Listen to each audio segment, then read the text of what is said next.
Well, that's right, folks. We are at the end of the year. I have seen a couple of movies, and from all those movies, I'm here to present my top 10 favorite movies of 2017. Now, keep in mind, this will be my personal list, so you might not agree with every entries in this list. You might even not agree with anything on this list. That doesn't matter, because you have your list, I have my list. I would love to hear your list, but do keep that in mind when you watch this and disagree with me. Don't shout, "Why didn't you put that movie on this list?" Maybe I didn't see it, maybe I don't share your view of the movie. It doesn't matter. Present your list. I will happily look over it, and then we can discuss in the comments below why this is our favorite movies or why we don't agree with each other. In this top 10, I won't review every single movie. I have review videos for you to watch for these movies. I will link them in the description down below. So if you want a review of these movies I list here, jump to them and then come back here and see if you agree with my top 10 list. So this is my extremely biased top 10 movies of 2017.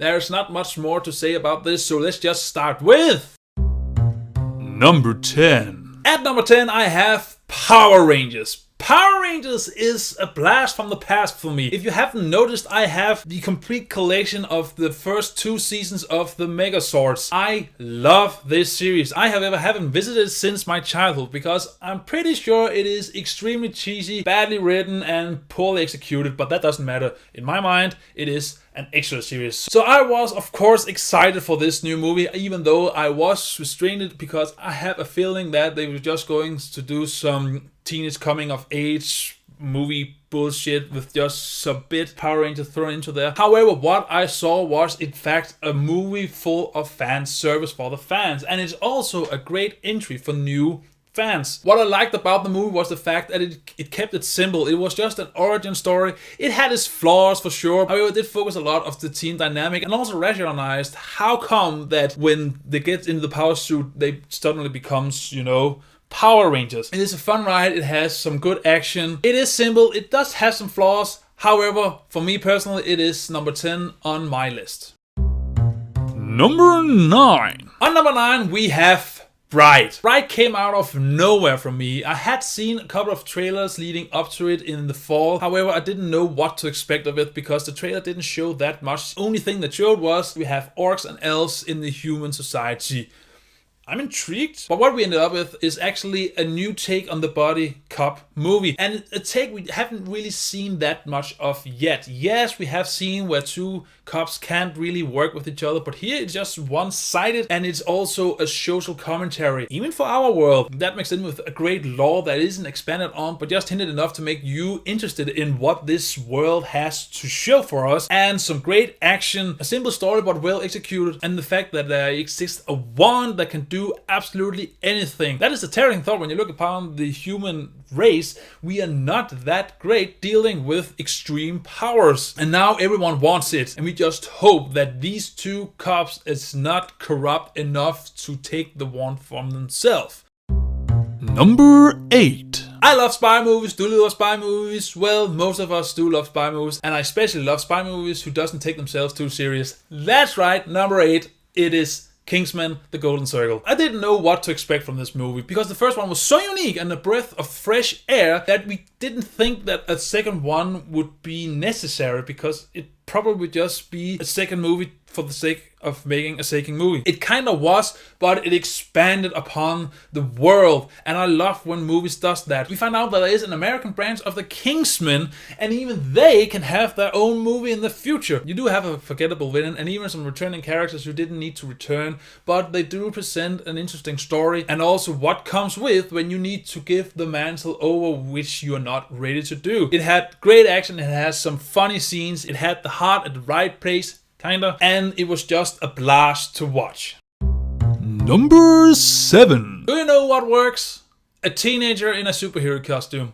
SpiderMan Homecoming. I kind of feared this movie because even though that I liked the Amazing Spider-Man movies, there weren't great Spider-Man movies. And I just thought that, well, we lost it after Spider-Man 2. We don't know how to make a great Spider-Man movie anymore. Well, not if you ask Marvel. They showed us how to make Peter Parker and Spider-Man justice. Just skip the origin story, we already know what it is. Just hint it in the movie and then just present a great movie with a teenager who needs to deal with normal high school problems and being a superhero. That is actually extremely interesting to see, because a person in that young age will make a lot of mistakes, and these mistakes will weigh heavily on them, and they will do everything they can to resolve these mistakes, even though that often trying to do so will make the mistakes worse. I love Michael Keaton as the Vulture. He was a great villain who probably the best Marvel villain we have seen in a long time, especially because you understand his motivations even though they are shady, and he is not a big threat.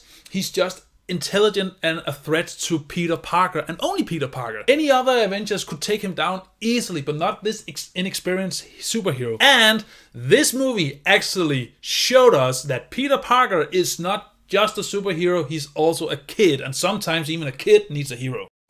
Number 6. At number 6 we have the longest rescue scene in history. I'm talking about Dunkirk. Christopher Nolan is back with another movie, and I am a huge fan of him, and I always look forward to what he has in store for me. And Dunkirk didn't disappoint. Yes, it is a bit different than what you're used to, but the fact that it is told in 3 different timelines and you only notice about a third through the movie makes this movie an interesting watch, especially because if you watch it multiple times you pick up on a lot of things. It also does this risky thing of having multiple characters and not flesh out any of them, so you don't feel the individual soldiers struggle to survival, but every soldier as a group. You're rooting for them to survive, not because you love the single person or you empathize with the single person, but you identify with the human resolve to survive and just get the fuck out of there. This movie represented that beautifully. It was awesome, it was suspenseful, I was at the edge of my seat the whole time, and it did history justice.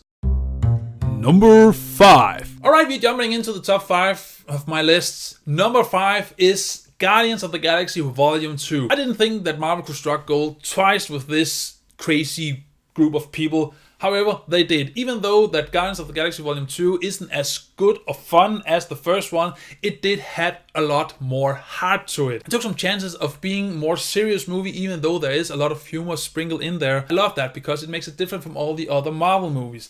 And especially ending, I in my review ramble on and on about the ending. And I still stand by that. That ending is so good and so beautiful that you will definitely cry at the end of it. Not just me.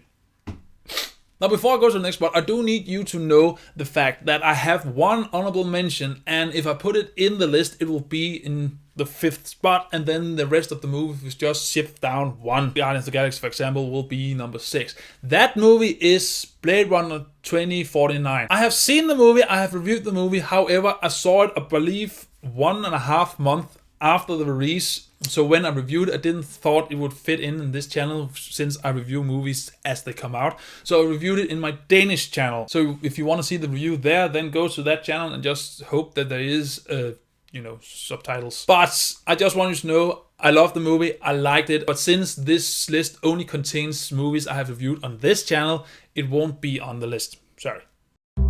Number 4. At number 4 we have music video, the movie. Yes, I'm talking about Baby Driver. Baby Driver did something that the Guardians of the Galaxy tried to do and just perfected it. And that is to integrate the music and visuals extremely well together, even in a narrative. I didn't thought that could work, but they actually pulled it off. The songs fit the narrative and the mood of the scenes. And Baby is just the most fly getaway driver that has been put on film. I mean, the dude drives to music and does these crazy stunts that you can't believe them until you see them. It is exceptionally well done. There are some flaws in this movie. Yes, it doesn't focus as much on heist that you would hope it to be, since it is promoted as a heist movie. But you root for this character because even though he does some illegal things, deep down he's a good guy and he deserves to get the girl and get the ride into the sunset. Baby Driver is an awesome movie with an even awesomer soundtrack.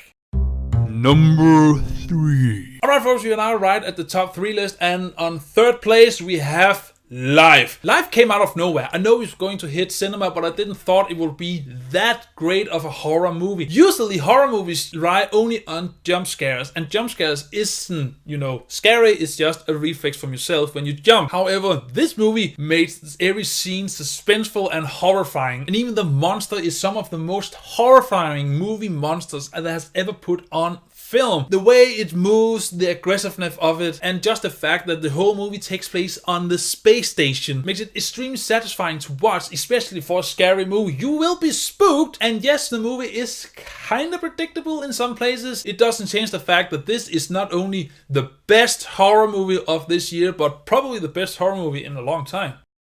Number 2. At the number 2 spot, we have War for the Planet of the Apes. The end of the trilogy of the Planet of the Apes reboots. That's a lot of offs in there. Dawn for the Planet of the Apes is one of my favorite movies of all time. I just hope they could recapture that excellent storytelling and acting and just movie making from the second one and put it into this one. Well, my hope was hurt because this movie is even better than the former movie. The acting, the effects, the storytelling is supreme. The only downer for me in this movie is the fact that it's called War for the Planet of the Apes, even though there is no war going on. There is a fight in the beginning and a fight in the end, and then you have a middle, which is just another movie entirely. That movie, however, is extremely well told. I love the fact that it focuses a lot more on the humans and the apes relationship, not just between each other, but between the species. It's a human story, even though you do root for the apes.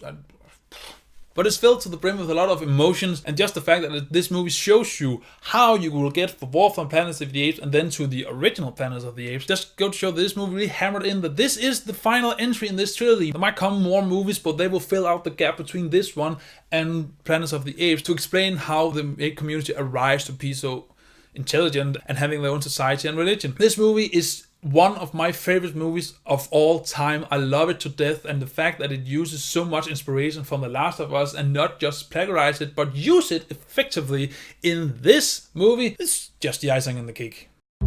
Number 1! Alright folks, we have arrived at the number 1 spot. It shouldn't come as a surprise of anyone who has seen my reviews. That's right. Number 1 goes to Logan. Logan was everything I have ever wanted of a Wolverine movie. I like the Wolverine. I love Logan. Logan did something that I thought was impossible. It gave a definitive ending to one of the most loved superhero characters ever put on film. And I know they're probably gonna recast Wolverine later on, but this was just the perfect send-off to not just Hugh Jackman's Wolverine, but also Patrick Stewart's Charles Xavier. It tugs every heartstring it can come across. It grounds the story and makes it personal, and that is what I want for the last outing for these two characters. And even Daphne Keane is awesome in this movie. Often child actors is the hindrance of a movie, however she lifts it up even though you don't think it could be even higher. She's just great opposite of Wolverine. Their dynamic is extremely well told and develops actually pretty naturally. There is no world-ending thing here. There is no extreme powerful mutant who's going to destroy the world. No, it is just one man going from one place to another with what is left of his family, trying to survive, and in that journey discovers what his family really is, what love really is, and how to get peace. I even welled up a lot in the ending of this movie. This movie was just beautiful. It is one of the best send-off to a character I have ever seen, and it is my favorite movie of 2017. So there you have it, folks. That is my list. That is my top 10 favorite movies of 2017. Do you agree? Do you disagree? Is there some movie that I have missed that you want me to see prompto? Then write them down in the comments below, and I assure you I will give them a shot. Now next year is gonna be a bit different from this year.